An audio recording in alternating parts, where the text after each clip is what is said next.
तुम्हाला देखील 12वी पासवर परमनंट सरकारी नोकरी पाहिजे असेल तर हा व्हिडिओ तुम्ही शेवटपर्यंत पूर्ण बघा. लवकरच तुम्हाला परमनंट सरकारी नोकरीची एक संधी मिळू शकते, तेही फक्त 12वी पास या पात्रतेवरच. मग याच्यासाठी पात्रता काय लागते, रिक्त जागा किती असतील, निवड प्रक्रिया काय असते, परीक्षा पॅटर्न काय असतो, या सर्वांविषयी मी तुम्हाला माहिती देणार आहे. म्हणून तुम्ही हा व्हिडिओ जो आहे तो शेवटपर्यंत पूर्ण बघायचा आहे. आणि मित्रांनो लक्षात घ्या, याच्यासाठी एक परीक्षा असणार आहे, तर ती असणार आहे SSC CHSL. आता लक्षात घ्या, याच्यासाठी तुम्हाला एक गोष्ट आहे की ही जॉब तुम्हाला कुठे मिळणार आहे, तर हा आहे केंद्र सरकारचा जॉब. केंद्र सरकारमध्ये लवकरच जे आहे तर ते 12वी पासवर, किती, फक्त 12वी पासवर तुम्हाला सरकारी नोकरीची जाहिरात येणार आहे. याच्यासाठी एक परीक्षा घेतली जाते, त्या परीक्षेचं नाव आहे CHSL. तर ही जे आहे तर ती परीक्षा घेतली जाते. याच्यामध्ये तुम्ही फक्त 12वी पासवर ही परीक्षा जी आहे तर ती देऊ शकतात आणि केंद्र सरकारमध्ये परमनंट सरकारी नोकरी मिळवू शकतात. याची जाहिरात अजून आलेली नाही. याची जाहिरात आधीच मागच्या महिन्यात जवळपास मे पर्यंत येणंच अपेक्षित होतं, परंतु ती जाहिरात आलेली नाही. ती जाहिरात आपली जून किंवा जुलै महिन्यामध्ये कधीही ती जाहिरात जी आहे तर ती प्रकाशित होऊ शकते. महाराष्ट्रातल्या बऱ्याच उमेदवारांना या परीक्षेविषयी जे आहे ना तर ते खूप कमी माहिती असतं, म्हणून त्यांना आधीच माहिती पडावं, ज्याच्या माध्यमातून ते चांगली तयारी करू शकतात. हाच या व्हिडिओचा उद्देश आहे, म्हणून तुम्ही हा व्हिडिओ तुमच्या सर्व मित्रांपर्यंत शेअर केला पाहिजे. बघा, याच्यासाठी कोणती कोणती पदं भरली जातात, तर केंद्र सरकारचे जे काही विविध मंत्रालय आहेत, जसं महाराष्ट्राचं मंत्रालय मुंबईमध्ये, तसं केंद्र सरकारचे जे मंत्रालय नवी दिल्लीमध्ये, तसंच केंद्र सरकारचे जे विविध विभाग आहेत भारतात, देशभरात, तर त्यामध्ये ही 3 पद्धतीची पदं भरली जातात. पहिला आहे लोअर डिव्हिजनल क्लर्क. याला तुम्ही आपला जो लिपिक असतो ना तर तो असतो, किंवा त्याला नाव दिलेले ज्युनियर सेक्रेटेरिएट असिस्टंट, म्हणजे मंत्रालयाचा जो लिपिक असतो त्याला त्यांनी थोडं वेगळं नाव जे आहे तर ते दिलेलं आहे. त्याच्यानंतर असतो एक डेटा एंट्री ऑपरेटर आणि एक असतं data entry operator grade A. तर ही पोस्ट असतात. ही सर्व लिपिक संवर्गाचीच आपल्याला पदं जी आहेत तर ती पाहायला मिळतात आणि 12वी पासवर ही पदं जी आहेत तर ती आपल्याला इथं बघायला मिळतात. याच्यासाठी जर तुम्ही पाहिलं, बघा, दरवर्षी वॅकन्सी होती. फॉर एक्झाम्पल 2025 मध्ये ही 3131 आली होती, 2024 मध्ये 3112, 2023 मध्ये कमी आली 1600 झाली, 2022 मध्ये 4726, 21 मध्ये 4893. म्हणजे यावेळी देखील 2026 मध्ये ही 3000 प्लस जागांसाठी जाहिरात जी आहे तर ती या CHSL मार्फत जी आहे तर ती येणार आहे. CHSL मार्फत जी आहे तर ती येणार आहे. आणि मित्रांनो, याचीच तयारी करण्यासाठी इग्नाइट अकॅडमीने SSC भरती 2026 ऑनलाईन रेकॉर्डेड बॅच लॉन्च केले. CGL असो, CHSL असो, MTS असो, फेज 14 असो, या सर्व परीक्षांसाठी तुम्हाला ही ऑल इन वन बॅच आहे. आणि CHSL ही परीक्षा मराठीमध्ये देखील होती, म्हणून तुम्ही ही बॅच, मराठी माध्यमची बॅच नक्की जॉईन करू शकतात इग्नाइट अकॅडमीचं ऍप्लिकेशन डाउनलोड करून. आता पात्रता काय लागते, सगळ्यात पहिली जी पात्रता आहे ती फक्त 12वी पास पाहिजे. मग आता पुढचा उमेदवार भरू शकतो का, भरू शकतो, 12वी पास भरू शकतो, पदवीवाला भरू शकतो, पदव्युत्तर भरू शकतो, परंतु किमान जी पात्रता त्यांनी सांगितलेली 12वी पास. लक्षात घ्या, महाराष्ट्र शासनामध्ये 12वी पासवर खूप कमी जागा येतात, ते पोलीस भरती वगैरेच्या येत असतील, परंतु बाकी या अशा जागा येत नाही. 12वी पासवर ही एक चांगली संधी आपल्याला इथं पाहायला मिळू शकते. इथं वयोमर्यादा लक्षात घ्या 18 ते 27 आहे, एकदम कमी वयोमर्यादा इथं दिलेली आहे. त्यांचं म्हणणं आहे एकदम तरुण मुलं आम्हाला पाहिजे, कारण की 12वी पासवर आहे. तरी पण ओबीसीसाठी 30 वर्षापर्यंत फॉर्म भरता येतो, SC STंना 32 वर्षापर्यंत इथं फॉर्म जो आहे तर तो भरता येतो.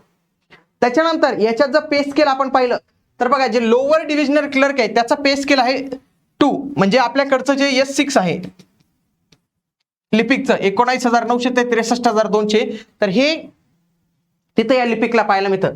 त्याच्यानंतर लेवल 4 25,500 ते 81,100 हे असतं डाटा एंट्री ऑपरेटर. आणि data entry operator grade A याचं लेवल 5 असतं, 29,200 ते 92,300 एवढं वेतन जे आहे तर ते या सर्वांचं इथं पाहायला मिळतं. याच्यामध्ये जी निवड असते तर निवडमध्ये 2च महत्वाचे टप्पे जे आहेत तर ते इथं पाहायला मिळतात. त्याच्यामधला पहिला जो राऊंड आहे तर तो आहे क्वालिफायर राऊंड, ज्याला तुम्ही म्हणू शकतात पूर्व परीक्षा. आणि त्याच्यानंतर एक मेरिटचा राऊंड असतो, त्याला म्हणतो आपण मुख्य परीक्षा. पूर्व परीक्षा ही फक्त पात्रतेची परीक्षा असते, ही तुम्हाला पास करून तुमचा एक कट ऑफ लागतो, तुम्हाला मुख्य परीक्षेला बोलवलं जातं. आणि जी तुमची अंतिम निवड आहे ना, जे फायनल सिलेक्शन आहे तर ते मुख्य परीक्षेच्या मार्कांच्या आधारे जे आहे तर ते होत असतं. सोबत तुमची स्किल टेस्ट पण घेतली जाते, कारण की याच्यामध्ये बरेच टायपिंगचे काम असतात.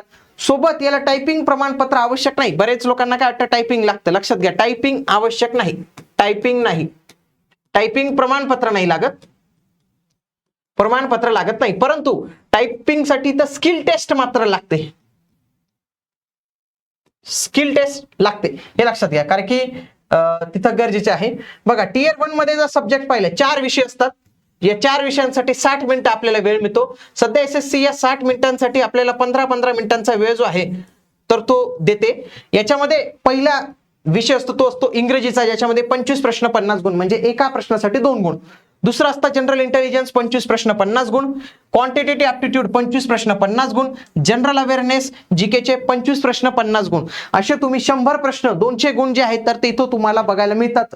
नेगेटिव्ह मार्किंग पण असते, प्रत्येक प्रश्नासाठी 1/4 म्हणजे 0.50 गुण तुमचे एवढे वजा जे आहेत तर ते केले जातात. जेव्हा तुम्ही पहिली स्टेज दिली त्याच्यानंतर तुम्ही खऱ्या अर्थाने जातात स्टेज 2 ला, त्याला मुख्य परीक्षा आपण असं म्हणू शकतो. ही मुख्य परीक्षा 2 सत्रात होते. 2 सत्र म्हणजे काय, हे एक सत्र झालं, नंतर ब्रेक दिला, मस्त डबा वगैरे खाऊन आले आणि दुसऱ्या सत्रात ही परीक्षा दिली. पहिल्या सत्रात जी परीक्षा होते त्याच्यामध्ये लक्षात घ्या 360 गुण असतात आणि तुमचं जे फायनल सिलेक्शन आहे तर या 360 गुणांच्या आधारेच केलं जातं. बाकी 45 गुणांची एक संगणकाची पात्रता परीक्षा असते कम्प्युटरची, ती फक्त तुम्हाला पास करावी लागते. याच्यामध्ये निगेटिव्ह मार्किंग पण जे आहे तुम्हाला पाहायला मिळते. त्याच्यानंतर सत्र 2 मध्ये तुमची स्किल टेस्ट जी आहे तर ती घेतली जाते आणि ही फक्त पास करावी लागते. याचे मार्क तुमचे गृहीत धरले जात नाही. याच्यामध्ये जो पहिला जे सत्र असतं त्याच्यामध्ये 3 वेगवेगळे सेक्शन असतात.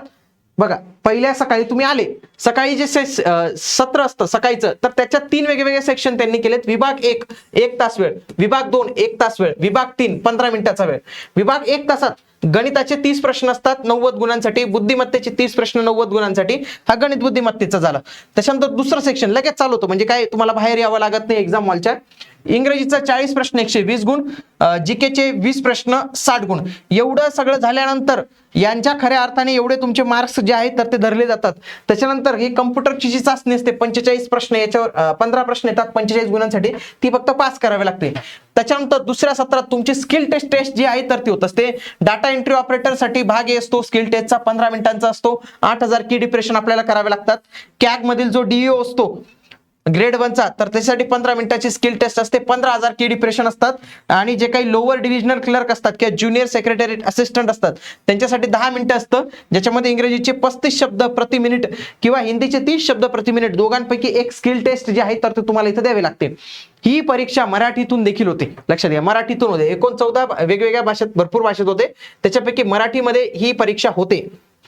आणि महाराष्ट्रातल्या 9 केंद्रांवर नाशिक, मुंबई, पुणे, कोल्हापूर, छत्रपती संभाजीनगर, जळगाव, अमरावती, नागपूर, नांदेड या वेगवेगळ्या ठिकाणी जी आहे तर ती ही परीक्षा घेतली जाते. ओके, मराठीतून परीक्षा होते आणि महाराष्ट्रातले फारच कमी उमेदवार फॉर्म भरतात. फॉर्म भरण्याची शुल्क पण 100 रुपये. त्याच्यात बघा महिलांना कोणतंही शुल्क लागत नाही. SC ST दिव्यांग एक सर्व्हिसमॅन यांना कुठलीही फी नसते, ते मोफत फॉर्म जे आहे तर ते भरू शकतात. आणि एक चांगली परीक्षा आहे, तुम्ही डायरेक्ट सेंट्रल गव्हर्नमेंट जातात. सेंट्रल गव्हर्नमेंटचे बरेच ऑफिस महाराष्ट्रात आहे, तुम्हाला महाराष्ट्रात देखील नियुक्ती जी आहे तर ती मिळू शकते. म्हणून एक चांगला जॉब आहे. 12वी पासवर आहे. जे काही उमेदवारांना सरकारी नोकरीची तयारी करायची असेल तर ते SSC ची तयारी जी आहे तर ते करू शकतात. भेटूया पुढील व्हिडिओमध्ये. तोपर्यंत जय हिंद, जय महाराष्ट्र, धन्यवाद.